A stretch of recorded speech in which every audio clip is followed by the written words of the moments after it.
ও আল্লাহ, তুমি তো জানো কিভাবে পরিশ্রম করে তাদের জান মাল, আল্লাহ তাদের অর্থবিত্ত ইজ্জতকে রক্ষা করেছে আল্লাহ তোমার ইশারায়। ও আল্লাহ, আমরা যদি ক্ষমতায় যাই, ও আল্লাহ, আমাদের নেতা নেত্রী তারেক রহমান এবং খালেদা জিয়ার নির্দেশ মতো আমি যেন আমার নির্বাচনী এলাকায় আওয়ামী লীগ সহ সকল রাজনৈতিক দলের মানুষকে নিয়ে শান্তিতে বসবাস করতে পারি, সেইভাবে আমার এলাকাকে নির্বাচনী এলাকাকে পরিচালনা। ও আল্লাহ, তুমি তো জানো কিভাবে পরিশ্রম করে তাদের জান মাল, আল্লাহ তাদের অর্থবিত্ত ইজ্জতকে রক্ষা করেছে আল্লাহ তোমার ইশারায়। ও আল্লাহ, আমরা যদি ক্ষমতায় যাই, ও আল্লাহ, আমাদের নেতা নেত্রী তারেক রহমান এবং খালেদা জিয়ার নির্দেশ মতো আমি যেন আমার নির্বাচনী এলাকায় আওয়ামী লীগ সহ সকল রাজনৈতিক দলের মানুষকে নিয়ে শান্তিতে বসবাস করতে পারি, সেইভাবে আমার এলাকাকে নির্বাচনী এলাকাকে পরিচালনা। ও আল্লাহ, তুমি তো জানো কিভাবে পরিশ্রম করে তাদের জান মাল, আল্লাহ তাদের অর্থবিত্ত ইজ্জতকে রক্ষা করেছে আল্লাহ তোমার ইশারায়।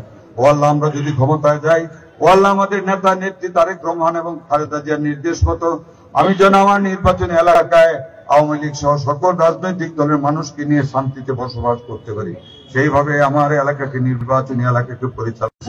ও আল্লাহ, তুমি তো জানো কিভাবে পরিশ্রম করে তাদের জান মাল, আল্লাহ তাদের অর্থবিত্ত ইজ্জতকে রক্ষা করেছে আল্লাহ তোমার ইশারায়। ও আল্লাহ, আমরা যদি ক্ষমতায় যাই, ও আল্লাহ, আমাদের নেতা নেত্রী তারেক রহমান এবং খালেদা জিয়ার নির্দেশ মতো আমি যেন আমার নির্বাচনী এলাকায় আওয়ামী লীগ সহ সকল রাজনৈতিক দলের মানুষকে নিয়ে শান্তিতে বসবাস করতে পারি, সেইভাবে আমার এলাকাকে নির্বাচনী এলাকাকে পরিচালনা।